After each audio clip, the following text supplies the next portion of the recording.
Hey everybody, we're here with Jen and we're going to do another installment of Strong Topics. So I didn't know what we were going to do today, like what topic we were going to discuss until I came in and I actually asked Jen because we've had so many strong topics come up in our session. So I asked her what she wanted to discuss and she was like, what about our experience on Tuesday, like 2 days ago? And I said, sure. So I'm going to let Jen tell you about our strong topic that happened on Tuesday. Okay, over to me. Yeah, over to you, Jen. I feel like with the news. I had talked to Alex about, so I've been training with her for a while and actually feeling really awesome. I feel really strong. Like I literally get compliments when I'm at the gym on my form. But I haven't been weighing myself because it's a very awful topic for me. So in my head, I came in thinking, I'm going to tell Alex I think it's time. I'm going to join Weight Watchers again, so I'm forced to weigh myself in every week. And she... Pause. So when we started, I said, if we don't want to weigh, we don't have to do it. It's not a big deal. I want you to feel confident.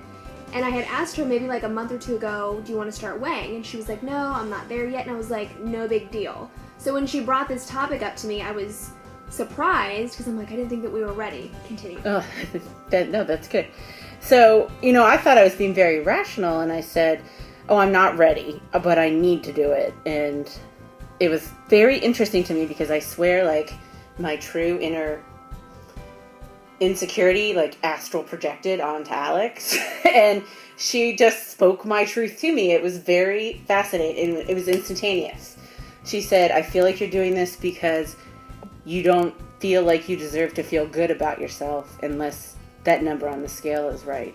And I said, you're right. I feel like I'm getting a little cocky because I am feeling good about myself. And there's an ingrained part, I'm 40 years old. The struggle has been going on for 38 years.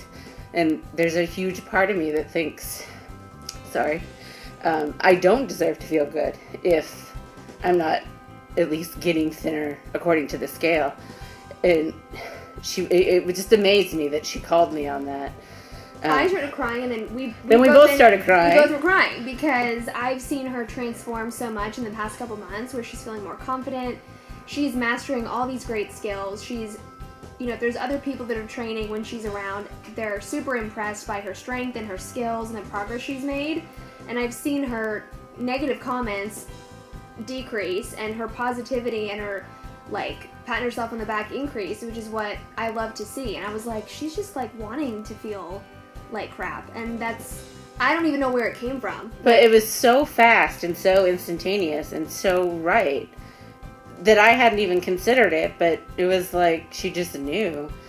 And it's sad how internal and how ingrained that is and how it's a constant battle. Like the battle to continue watching myself on this video right now. Just drives me a little nuts, but I'm doing it. I like to put Jen in her zones where she's uncomfortable zones. Like, it's not just physical training. There's a lot of mental stuff going on here too. So the point of this is not letting the strong topic, I think, that we're really trying to discuss is that the number on the scale should not have any effect on how you feel about yourself. And if you're making great progress and you're doing everything that you should be doing, which Jen is, she's busting butt in our sessions, she works out on her own, she's been eating great, all of these things are coming together and she's getting results, but we're not going to punish ourselves or rely on a number to tell us that. And so it's okay to not go by the number on the scale. There's so many other ways that you can gauge your progress, and for you it's more of the positive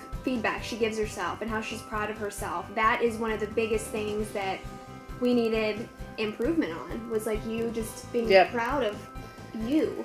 And something we've talked about since the first day I started training was doing this, taking care of yourself, working out, eating right, because you love yourself, not as a punishment, which is a complete 180 from my natural instinct at this point. Is you're punishing yourself by working out super hard and really calorie restricting. But then you can also punish yourself by binging, and so it's a vicious cycle.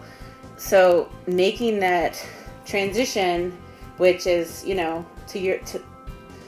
as we witnessed the other day, is, it's something you kind of keep having to work towards, is you're doing all this because you're worth it and you want to take care of yourself and you love yourself, as cheesy as that sounds, not because you're defective and you need to be fixed and punished.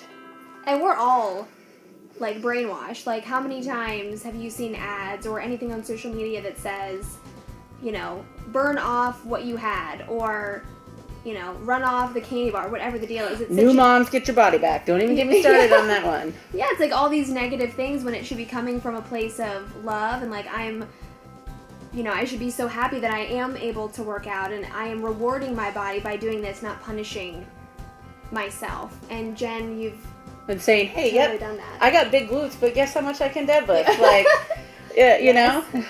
And press, because Jen is like the strongest human ever on the face of the planet since we've started. So any final thoughts on our strong topic? Is there anything that you would want to say to people that are watching that are on this journey? I think what I'm trying to say to myself is to really I feel like people tell you not to overanalyze, but I actually am a fan of doing it and thinking about your motivations for anything. And are they coming from a place of love and wanting to be stronger and feel better, or are they coming from a place of punishment? And I think it's a little cliche, you hear this a lot, like, never say anything to yourself that you wouldn't say to a friend, assuming you're not a horrible person, in which case maybe you would say horrible things to your friends, but the things I say to myself, I would never say to a friend.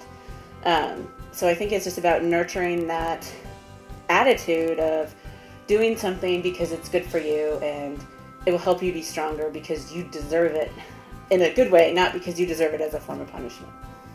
Yes, and my final thought would be, if you're a trainer or if you are a human being, make sure that you're giving positive feedback, and if you're trying to motivate people, make sure it's with a positive message, not anything negative. It should always be from a place of love and care and being people's mirrors and showing. And I wish everyone in the world could have an Alex. Oh, Jen, I love you.